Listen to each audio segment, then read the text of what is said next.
All right, let's get right into it and talk about your money. There are some major changes coming in 2026 from the RBI and the Income Tax Department, and you absolutely need a heads up. We're talking everything from your Insta feed to your ATM withdrawals, so let's break down all the new rules that are going to affect your wallet.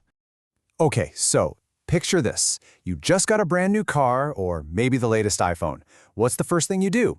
You snap a picture, post it on Instagram, share the good news. Seems totally harmless, right? Well, what if that one post actually landed you a notice from the Income Tax Department? I know what you're thinking. Come on, they're not really checking my Instagram, are they? Well, get ready for it, because the answer is, yep, they absolutely are. And that brings us to our first huge update. Starting in April 2026, you've got to start thinking of your social media as, well, basically a public tax document. The IT department now has the official power to scroll through your entire digital life to make sure your lifestyle actually matches up with the income you're declaring. So, let me spill the tea on how this really works. Let's say you declare an income of maybe 7 lakhs a year. But your Instagram? It's a whole highlight reel of a new 60-lakh car and a fancy vacation in the Maldives. The tax department is going to connect those dots, and they're going to be asking that million-rupee question, where is all this money really coming from?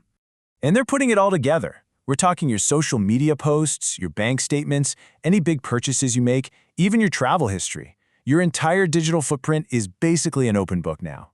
So just remember, next time you're about to post that #blessed picture, someone else is watching.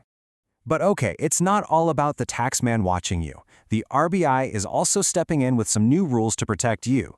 Let's talk about loan recovery agents, because the RBI is finally setting some much-needed boundaries. And here is the glow-up. Loan recovery agents can now only contact you between 8 in the morning and 7 in the evening. That's it. Full stop. No more of those super late-night calls or crazy early morning visits. Honestly, this is a huge win for your peace of mind. And get this, agents are now totally banned from contacting your friends, your family, or your coworkers. Their job is to collect the debt, not to publicly shame you and ruin your life. And if the banks don't follow these rules, they could actually lose their license to collect money altogether. So if you're ever facing any kind of harassment from these agents, here's your power move. You dial 1-930. That's the National Consumer Helpline. Seriously, save this number in your phone. It's your direct line to reporting any agent who crosses that line. Okay, next up, let's talk about cold hard cash. As we all go more and more digital, the rules for using physical money are just getting tighter. Here's what you need to know to avoid any unnecessary drama. First up is the 10 lakh rule.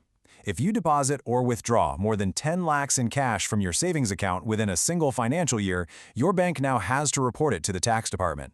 This is all about tracking big cash flows to crack down on black money. And remember, this isn't just one transaction.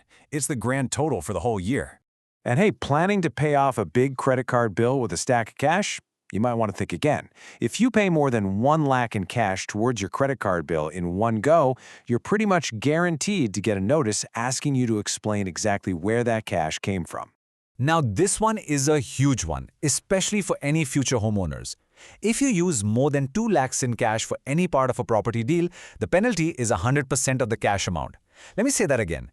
If you pay 3 lakhs in cash, you'll be fined another 3 lakhs. It's a massive, massive penalty. So honestly, just don't do it. So, you know that little hack where you use UPI to get cash out of an ATM, sometimes to avoid fees?